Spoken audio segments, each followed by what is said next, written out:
இறால் ஃப்ரெண்ட்ஸ். இது வந்து கிலோ வந்து 450 ரூபா. உங்கள் ஊரில் எவ்வளோன்னு மறக்காமல் சொல்லுங்கள். இது வந்து 450 ரூபா ஃப்ரெண்ட்ஸ். வாங்கிட்டு வந்தாச்சு. இன்றைக்கி மீன் வேட்டை தான். இங்கே பாருங்கள் எவ்வளோ மீன் இருக்குது பார்த்தீங்களா.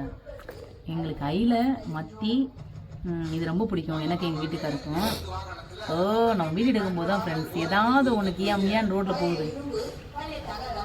இதெல்லாம் வந்து நான் க்ளீன் பண்ண போகிறேன் ஃப்ரெண்ட்ஸ். நான் தான் க்ளீன் பண்ணுவேன். மத்தி இந்த மாதிரி சங்கரா மீன் இந்த மாதிரி மீன் எல்லாமே நான் தான் க்ளீன் பண்ணுவேன். இப்போ ரொம்ப பெரிய மீன் தான் வாங்கினா மட்டும்தான் வெட்டி வாங்கிட்டு வருவோம்.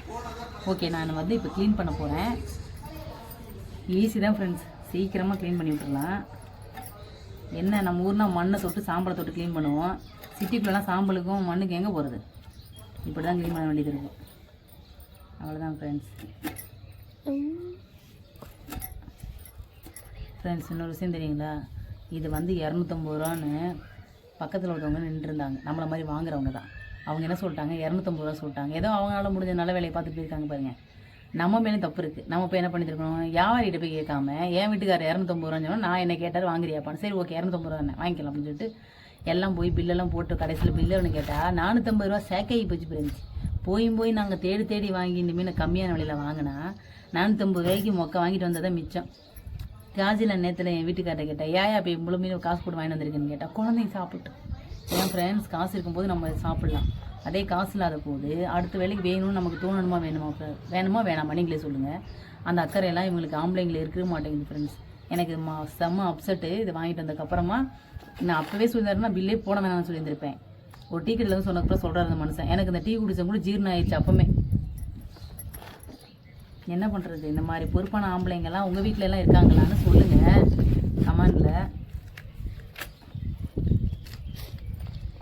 எப்பா நம்ம வீக்கா இல்லை மீன் ஸ்ட்ராங்கான்னு தெரில ஃப்ரெண்ட்ஸ். மீன் செம்ம மீன், நல்லா ஃப்ரெஷ்ஷான மீன் ஃப்ரெண்ட்ஸ். ஆனால் அவ்வளோதான் ஃப்ரெண்ட்ஸ். இது ஒன்றும் பெரிய விஷயமே கிடையாது. சில ஒருத்தவங்க இப்படியே போடுவாங்க மீனை, இப்படியே இங்கே பாருங்கள் இப்படியே போடுவாங்க. எனக்கு அப்படி போட பிடிக்காது ஃப்ரெண்ட்ஸ். நான் வந்து ஆமாம் முட்டையெல்லாம் இருக்குது. அவ்வளோதான் ஃப்ரெண்ட்ஸ். இதான் க்ளீன் பண்ணுற பொசிஷனா இது தாங்க க்ளீன் பண்ணுறக்கூடிய என்னென்னு சொல்லணும்னு எனக்கு தெரியல. இப்படி தான் க்ளீன் பண்ணுவோம் நாங்கள். அவ்வளோதாங்க, ஒன்றுமே இல்லை. முடிஞ்சதுங்களா? ஈஸிங்க. இது வெட்டுறதுக்கு எவ்வளோ தெரியுமா ஃப்ரெண்ட்ஸ், ஒரு கிலோவுக்கு 40 ரூபா வாங்குறாங்க. இப்போ நாங்கள் வாங்கினது மீன் வந்து கிட்டத்தட்ட இதில் ஒரு 3 கிலோ மீன் இருக்குன்னு நினைக்கிறேன். அப்ராக்சிமேட்டாக தெரியல எனக்கு, எங்கள் வீட்டில் எடுத்து தெரியும். அப்போ இந்த மீனுக்கு எவ்வளோ வரும் நீங்களும் எனக்கு பாருங்கள். இதிலே 1 கிலோ மீன் வாங்கிட்டு வரலாம். சுத்தமாக பாருங்கள் க்ளீன் பண்ணியிருக்கேன். இதிலேயே பாருங்கள் க்ளீன் ஆச்சு. இன்னும் நான் உப்பெல்லாம் போட்டு க்ளீன் பண்ணி பாருங்கள். உப்பெல்லாம் வச்சுருக்கேன். உப்பை போட்டு க்ளீன் பண்ணணும். பாய்.